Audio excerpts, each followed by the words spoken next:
James Baldwin once said, "The most dangerous creation of any society is the man who has nothing to lose." Although we have platforms like YouTube, Instagram, and Twitter where many creators build audiences with little money put in, that wasn't always the case. And generally, the one with the platform and audience determine the rules. Enter network television, the dominant form of media, destroying both radio and newspaper. This platform of audio-visual entertainment had the attention of the masses pre-internet, and when it came to children's entertainment, you had about 3 choices for a long while.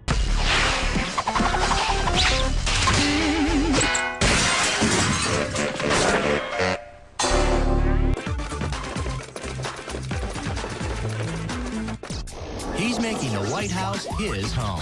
How would he get past security? Corey in the House is next on Disney Channel.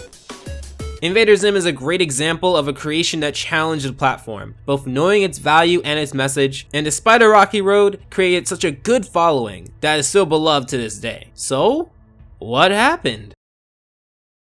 I woke up one day to receive my 4th Nick box, a subscription box from Nickelodeon that caters to the 90s, early 2000s Nick crowd. It led me to think about the other Nickelodeon shows that I do not cover, or cover very little of, and that led me to Invader Zim. When you think about the shows that were airing around that time, Rocket Power, Hey Arnold, Rugrats, As Told by Ginger, these shows were bright, often fun, and optimistic. They featured characters with a can-do attitude in an environment that supports them. And these characters, since the beginning of storytelling, have been the go-to personality trait of main characters, even to this day with characters like Steven, Lincoln, Phineas, and SpongeBob. It's an admirable trait to give a character because it instills a great role model to children, especially in the 6 to 10-year-old range, before adolescence kicks in. However, Nickelodeon was planning to extend their reach to the 11 to 15-year-old range, and that's where Invader Zim comes along, but we're not there yet.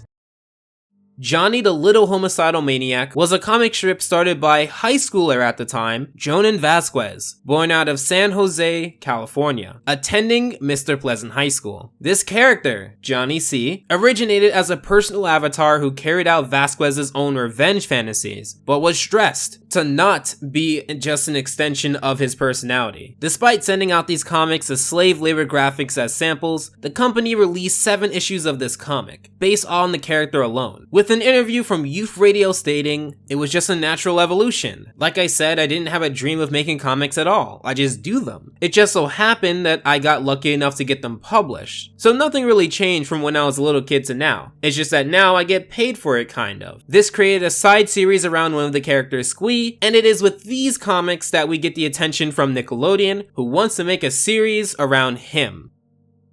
Not Squeeze, Jhonen. Let's just make that clear. And at the time, Vasquez's stuff was not kid-friendly. In fact, in another interview he says, "In certain ways, it is incredibly damaging considering the stuff I did before certainly wasn't for kids. I was never thinking, I hope the kids love this when I was ripping out a guy's intestines, but now I have a lot of little kids who watch Invader Zim whenever they can find it on television. I get emails from kids saying, I'm 10 or 11 years old. I love Invader Zim. You're is cute and I just picked up your Johnny book." It was this thinking that separated his thinking from Nickelodeon's thinking, and this dissonance would only get more apparent from here.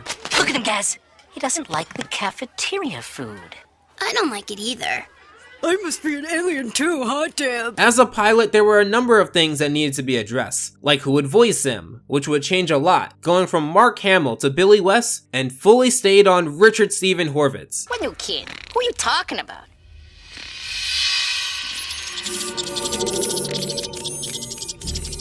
You're crazy. Or even what the music would be, which was initially composed by Michael Tarvera, who created the music for Stitch the Movie and An American Trail, but later settled with Kevin Menthai, composer for music related to Generator X and The Sims 2.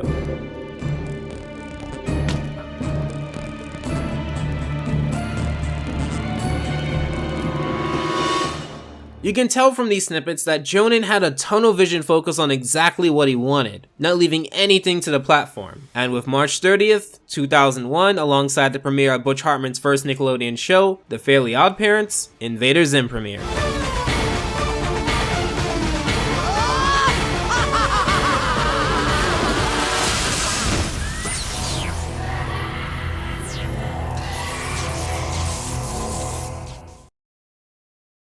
It starts out on such a wonderful day to accuse Zim of being an alien. What's the matter? Scared of beans? Space boy? They set up this pretty much at the beginning, showing that Dib and Zim already have self-awareness of each other's rivalry. While we do learn in the actual first episode why Zim is here, and how Dib and him began their rivalry, this pilot assumes that you'll get up to speed, and does a fine job not alienating anyone from the plot. I know, don't acknowledge it. In fact, their rivalry is public even with the teacher shutting him down for talking about the subject. Now the short is about Zim eating, and considering he's an alien, he doesn't digest real food. This is probably where you'll hear the biggest potential for Billy West. I eat food, just like you. I have a stomach!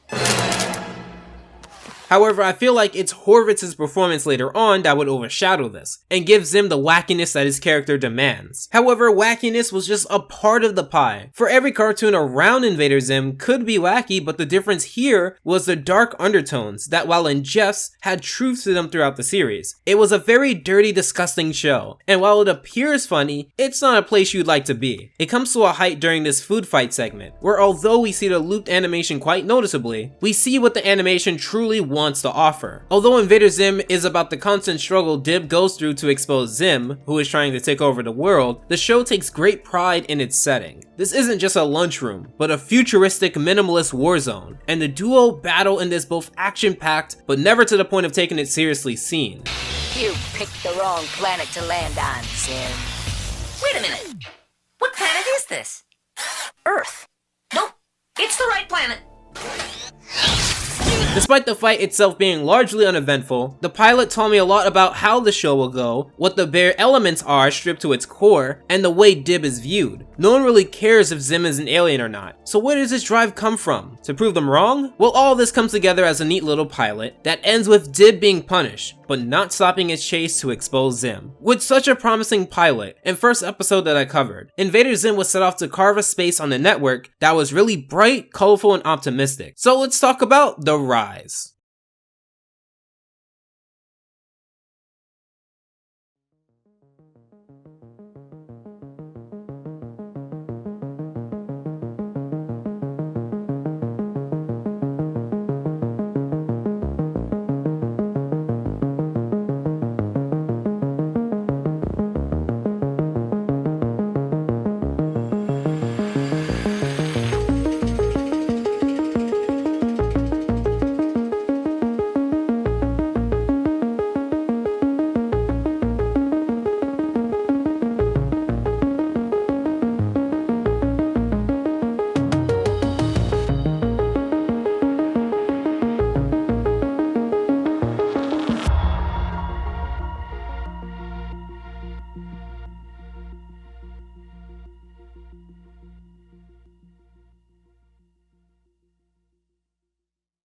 It is clear that the show needed a lot of resources to look even halfway decent, let alone good, and that's because of the animation style. Invader Zim took a lot of CGI alongside 2D animation to look well, and if you don't know, CG stands for computer generated, a form of animation that would rise in the 2000s. Nowhere would this be emphasized more than in the wetting. What's wrong, Zim? Don't they have rain on your planet? Of course. Such rain we had. It was delicious. So as the alien stereotypes go, aliens have a rocky history with rain. This also means that Dib can and will exploit this weakness, which he does pretty easily. We love rain. We love rain. Splash, splash, splash. Fun, fun, fun. Rain, rain, rain. We love rain. We love rain. I'm really speechless here. We also get to see more of Gaz within this episode. She's generally off to herself because of her cynical and antisocial nature. She doesn't really have a good relationship with anyone besides maybe her dad. And I particularly love this moment here where rather than taking the umbrella that would help him from this downpour of rain, to just take Gaz. And the only thing that stopped him from being beat up is her brother's even larger incompetence. However, this episode is really just the battle of who can get back at whoever better, as many childhood rivalries are. The first half of this episode is just that, a rivalry. Zim gets back at Dib, Dib gets back at Zim with the water balloons, Dib shows Zim the water faucet, Zim learns about how paste makes him water resistant, and on and on and on. Now the second half of this episode is where things start to get fun. Both Dib and Zim come up with their big contraptions to take each other down, and it's just one space alien's perspective, and one very weird kid's perspective.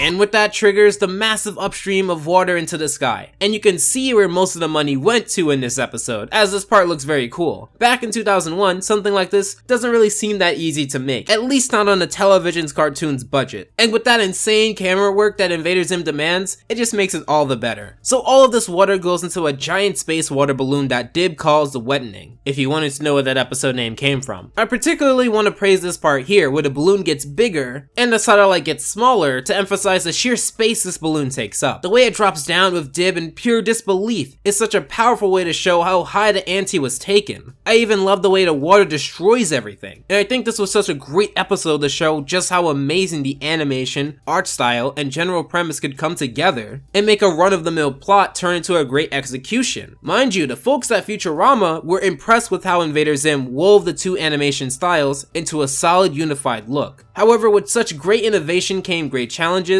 and the inevitable corporate pushback and meddling. And what better way to show this with one of the altered episodes.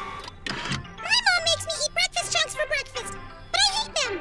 I hate them so much. Could I go back in time and stop them from ever being invented? Time travel. I'm sure there's many of us who share the same sentiment that if we could, we'd alter or change something in the past to affect the present in a different way. However, the ramifications of this could be destructive, even with the slightest change being completely enough to shift everything that you know around. Now, Professor Membrane introduces the plot cleverly by showing a space-time object transfer device that he makes that Zim copies via television to take down Gib. As you can see, this is way different than a water balloon, and in fact, this gets much darker than either of the two episodes we talked about. So this episode follows a very orderly structure of slowly replacing common objects that Dib uses with pigs that end up being disastrous on his end. Like for example here, rather than riding a tricycle into the alien, I think, he rides this plush pig, which seriously hurts him. In fact, it hurts him so much that it affects him present day. This was a grim episode, and it does push the point that Invader Zim, while a show on Nickelodeon, wasn't always a show that you can show a child, at least without questions. However, on the bright side, literally, the show does have quite a bit of funny and cute moments, nearly all of them coming from Gur. A hunter-destroyer, Miss. A hunter-destroyer. What is it?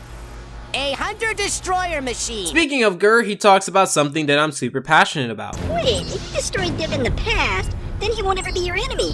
Then you won't have to send a robot back to destroy him, and then he will be your enemy, so then you will have to send a robot back!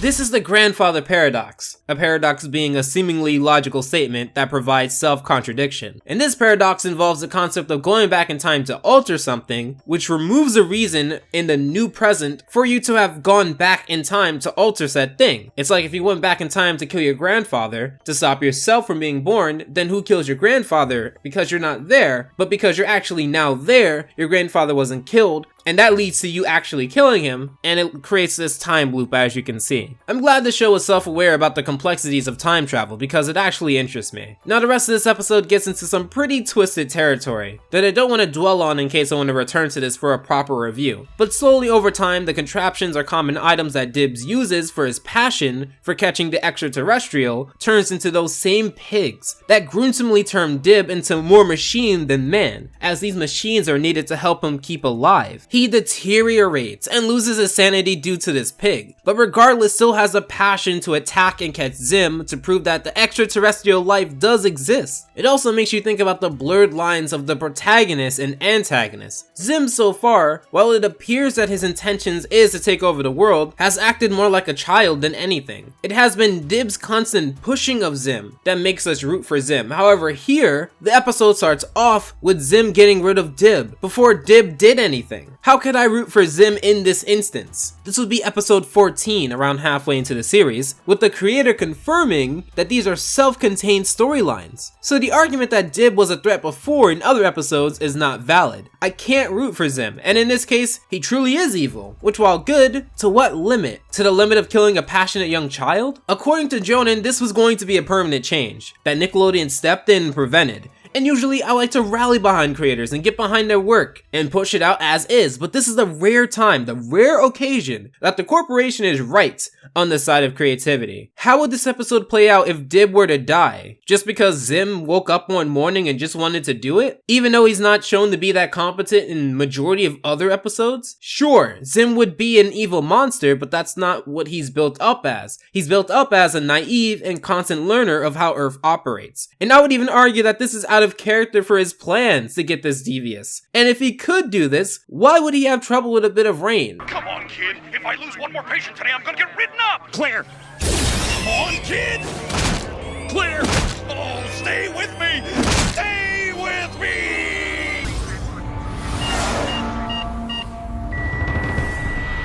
I wouldn't call this episode uncomfortable, not in the slightest, but just foreign, unneeded, somewhere in that area. Not for this show, not with this show's logic, definitely not on this network. However, of course, Dib doesn't die. He returns as a robot, to which Zim saves himself by preventing himself from throwing pigs in the past by replacing his past brain with a pig. This also explains why in the next episode he isn't brain dead, because every episode is in its own vacuum, self-contained. But just because this is one episode where I think Jhonen went too far, let's go over the other times where I don't think it's that black and white.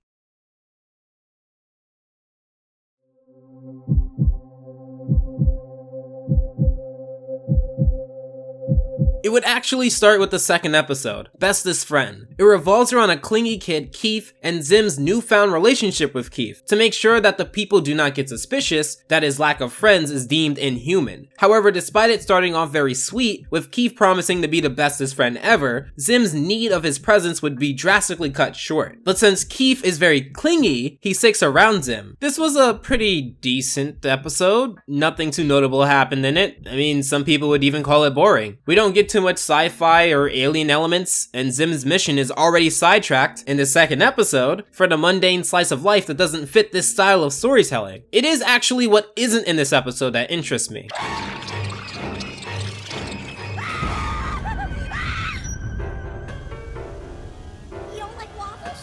This is the only scene that involves Keith getting seriously hurt that stayed within the episode. Another scene proposed was Keith getting hit by a car. Nickelodeon deemed that too violent. But even more gruesome was Keith getting hit by electrical lines from really high up, which, wow, was rejected as Nickelodeon feared kids may imitate this behavior. All that stayed was Keith falling from a building after being attacked by a squirrel.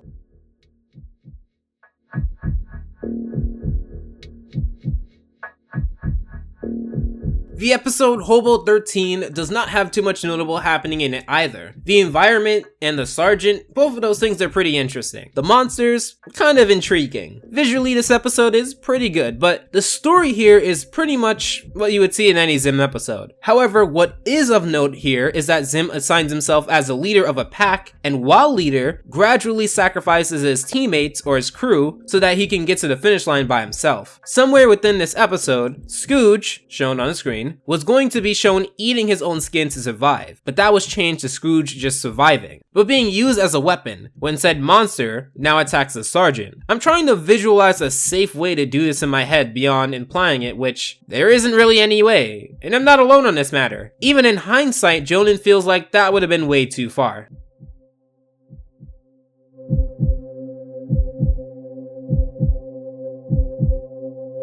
Game Slave 2 is a Gaz-centered episode that shows a poor kid, Iggins, getting in the way of Gaz and the newest version of Game Slave 2. Completed more mini quests than are even in the game!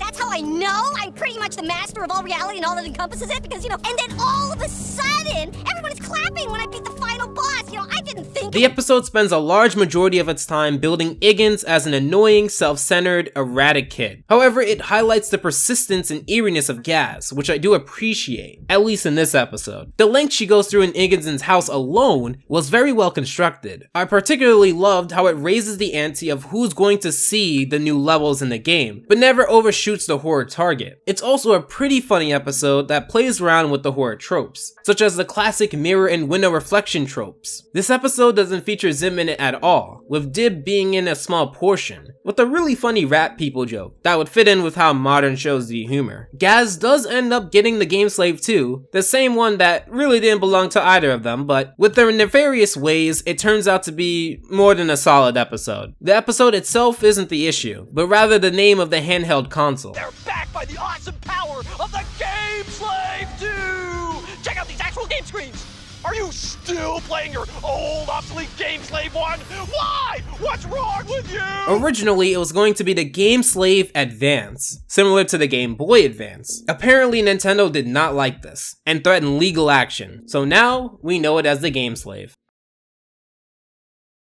The horrifying attacks on September 11th were something that, while I didn't directly witness, I felt. Considering that New York is/was a large part of American culture, there are certain episodes across many shows that Nickelodeon altered after the event. Hey Arnold, taking place in a fictional city inspired by Brooklyn, among other cities, had episodes altered, and so did Invader Zim. Despite the fact that the 10th pair of episodes, Plague Babies and Blotty's Pizza Hog, would appear on September 7th, 2001, the next episode, Paired Door to Door, an FBI Warning of Doom, would appear on March 29th, 2002. Why? Well, because in Door to Door originally was going to show a city demolished, with clouds of smoke in the sky, but was quickly changed to a virtual reality city that does not depict anything that could remind you of said incident. Mind you, it isn't the city itself that depicts New York. In fact, it doesn't. It looks like any other city. It is because airing this episode as is around September of 2001 would have just been in poor taste potentially to the public. So it is with these plus more challenges that Jhonen traded wins and losses with the network that created a struggle for Invader Zim. What exactly contributed to its fall? Well, I want to separate this into two big areas: the influence it had on a very safe network, and the cost it took to make the episodes versus the return the network received among fighting tooth and nail with the creator. So, let's talk about the fall.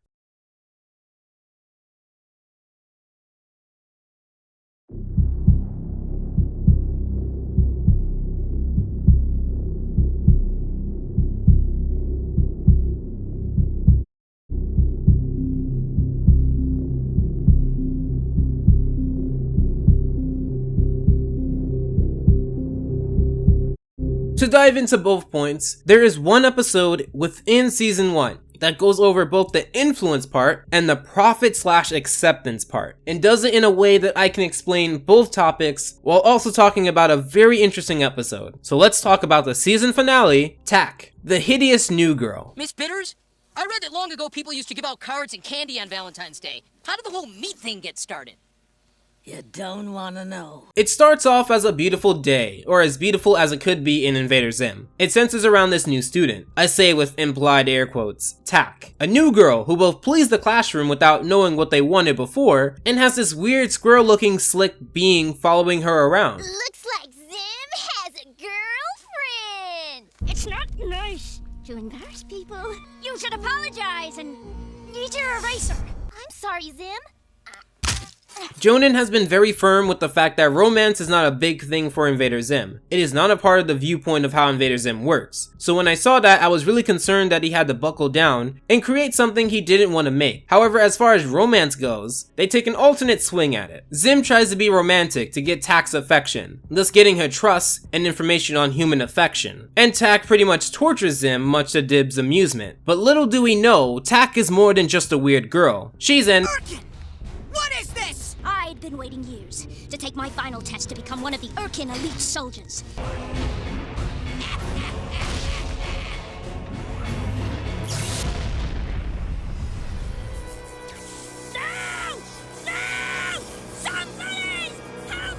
So, with a destroyed base, Zim has to turn to Dib. It's a great change of pace, and with the episodes we covered, seeing them cooperate would mean the common threat is actually really powerful. I also enjoyed the part where Zim talked to Professor Membrane. They actually subtly play the whole town is super trope really well, but he seems too busy to probably put the pieces together on Tack's future plan. In fact, the only person in this episode who doesn't play their part well is, well, Gaz. In many episodes I talk about, she's quite one one-dimensional. I understand being cynical, pessimistic, or moody, but the idea is that at some point, you make a recurring character do something else. Now, while yes, she does get happier in other episodes, it's few and far in between. She does help, and I put the word help next to giant quotation marks, considering that it's Gur and the computer doing 99% of the work. Dib confronts Tak, who reveals her plan to use the hot dog stand as her base. You can't do this! People will know something's up! The great thing about your people, Dib, is that most of them don't notice. All they see is another faceless corporate venture, not a plan for world conquest. Wow, Invader Zim was pretty ahead of its time. I say this as I upload this to a platform owned by a company owned by one of the biggest conglomerates. But nevertheless, the plan is to suck the magma out of Earth and shoot it into space, and fill the hollow hole with candy. And their plan is for Zim to battle Tak, Dib to shut the valve off, and Gur and Gas to help, still using those giant quotation marks. Now I just want to dedicate a bit of time to this amazing fight sequence. We see here Zim and Tak fighting over this CG magma, and it really shows here what the show wanted to do. Had this been 2D, it wouldn't have had that natural physics sort of feel, or the uncanniness of the primitive 3D animation feel. By doing it this way amongst the fight, it blends in and feels natural for the show. It gets to a high point where Zim actually doesn't defeat Tak. Now he's ignorant and doesn't understand that it actually is Dib and Gur who saved Earth, and he just sort of distracted Tak, who had a big but justifiable personal vendetta with Zim. It was also weird seeing the Earth deflate. Not because it's impossible, but how are you gonna fill it with candy? Now I'm getting off track. Okay, anyway, the Earth is saved because of a giant on and off switch. Don't ask about it, but this is where it gets good.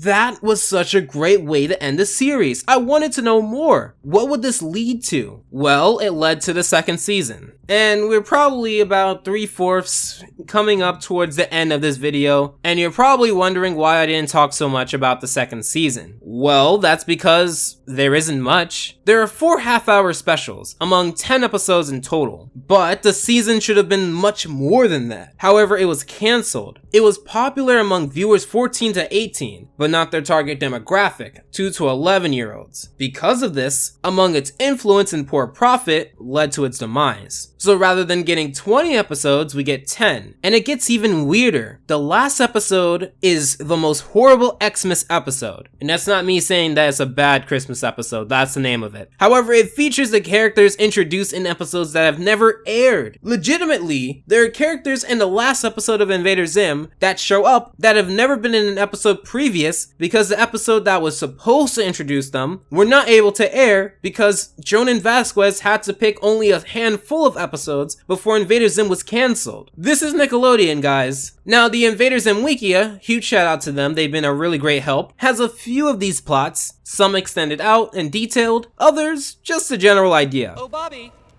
it appears I need a refill. Thanks. Get it yourself! When people hear about the series being cancelled, it led with an uproar of its core fans making a petition to save the show. And wow, does history not change. If the 50 change.org petitions that get DM'd to me a day serves as anything. They receive over 50,000 signatures, but that wasn't enough to save the show. Maybe Invader Zim was on the wrong network. Maybe Nickelodeon got the wrong creator. Either way, Jhonen buckled down sense to not create anything unless he has the budget and freedom to do so, which is commendable. So where does this leave Zim? Well, the show would come back to air reruns that did really well. In fact, second best to Avatar. Jhonen in his blog seemed pretty excited to hear about that. It premiered on Nick Splat in January 2nd of this year with a 7-hour marathon. Zim appears to be in Nickelodeon games as well, so he's pretty much still around. In fact, to read from the creator's mouth, this all came to be because the show simply doesn't die. It might be wrapped up in packing peanuts and shoved out of the way a bit, hidden even, but like the most determined child on the hunt for its father's handgun that they know is going to be a fun time. The audience just never let the show go, potentially to the aggravation of the network. You guys just don't shut up about it. And even though there will probably be no new episodes, it made a bunch of executives, people who seriously don't know what's happening, without polling actual human beings on it first, blink in confusion, irritation, and possibly wonder at this old show I came up with. to where they actually picked up the phone to discuss breathing just a bit more life into it. We made a pretty cool thing, and then we went away from it. But you guys, you never dropped it. You infected your children with it, and those kids infected their pets with it. I visit my wee nieces and nephews, and they talk about it like it's something that just came out. And they act out episodes, and when I'm done screaming at them to shut up, I think about how freaking cool it is to have infiltrated people's brains in such a cool way. And I wonder how I can use this to my criminal advantage someday. So while there were failed attempts to revive it as a series, both in 2010, when reruns were aired as a test to see if a revival would be feasible, and a blip of maybe a reboot in 2011, both attempts were pretty much fruitless. People of Earth, did you really think you'd seen the last of me? Don't you know an invader never stops until their mission is complete? I've been watching you. No, Kerr, I'm being serious. But I like your voice. It's funny. I'm not being funny. However, in 2017, April 4th, Nickelodeon would announce a 90-minute TV film that is set to come out 2019. Invader Zim Enter the Florpus is the closest thing in nearly 2 decades of Nickelodeon, not Nicktoons, premiering Zim. Will it be good? Will it lead to something bigger? Well, we'll have to find out. If you want to see the first episode of Invader Zim reviewed, click here. And if you want to see everything you need to know about Invader Zim Enter the Florpus, click here. Thank you guys so much for watching. And as always, take care. Alpha out.